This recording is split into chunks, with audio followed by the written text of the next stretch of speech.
আল্লাহ তাআলা কিয়ামতের কঠিন ময়দানে যেদিন স্বামী স্ত্রীকে চিনবে না, স্ত্রী স্বামীকে দেখে পালিয়ে যাবে, বন্ধু বন্ধুরে চিনবে না, পীর সাহেব মুরিদরে চিনবে না, মুরিদ পীর সাহেবরে চিনবে না, দলের কর্মী তার নেতারে চিনবে না, নেতা তার কর্মীরে চিনবে না, বন্ধু বন্ধুরে দেখে পালাবে। এই কঠিন মুহূর্তে সূর্যটা মাথার কাছে চলে আসবে, জমিনটা তামার জমিন হবে, আজকের জমিনের মতো নয়।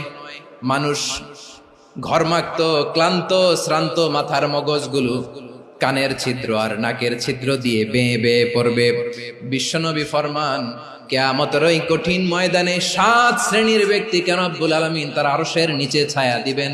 তার মধ্যে প্রথম শ্রেণীর ব্যক্তি হলো ইমামুন আদিল, যে ইনসাফের সাথে বিচার করে, যে জাস্টিস সমাজে সার্ভ করে, যে সুশাসন নিশ্চিত করে, ওই ইমামুন আদিল। আদিল শব্দটা বুঝছেন না? ইন্নাল্লাহা ইয়া'মুরু বিল আদল, পাইছেন? আদিল। 7 শ্রেণীর ব্যক্তিকে আল্লাহ তাআলা সুশীতল আরশের নিচে ছায়া দিবেন, যেদিন তার দেয়া ছায়া ছাড়া কোনো ছায়া থাকবে না। এর প্রথম হচ্ছে ইমামুন আদিল, ন্যায়পরায়ণ শাসক। চিল্লায় বলেন সুবহানাল্লাহ।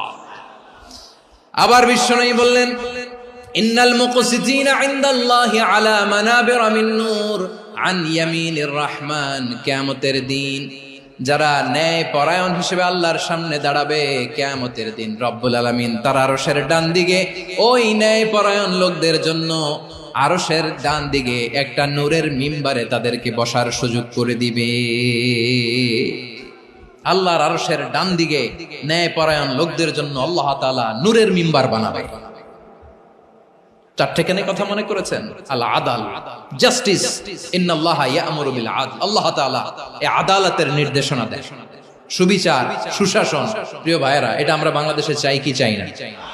এই যে অরাজকতা, এই যে অন্যায়, এই যে জুলুম, এই যে ইনকনসিস্টেন্সি সমাজের অসঙ্গতির প্রধান কারণ জাস্টিস নাই, সুবিচার নাই, সুশাসন নাই। শেষবারের মতো আওয়াজ করে বলেন তো, আমরা বাংলাদেশে আদল চাই কি চাই না? তাহলে প্রথম নির্দেশনা শেষ, আল্লাহ তাআলা তোমাদেরকে আদলের আদেশ দেন। এরপরে আল্লাহ বললেন, আমি তোমাদেরকে ইহসানের আদেশ দেই। ইন্নাল্লাহা ইয়া'মুরু বিল আদলি ওয়াল ইহসান। আমি তোমাদেরকে যেমনি আদলের নির্দেশনা দেই, তেমনি ভাবে তোমাদেরকে ইহসানের নির্দেশনা দেই। ইহসান, আওয়াজ করে সবাই বলেন তো ইহসান। ইহসান মানে কারো প্রতি সফট হার্টেড হওয়া, মহানুভব হওয়া, অনুগ্রহ পরায়ণ হওয়া, অনুগ্রহশীল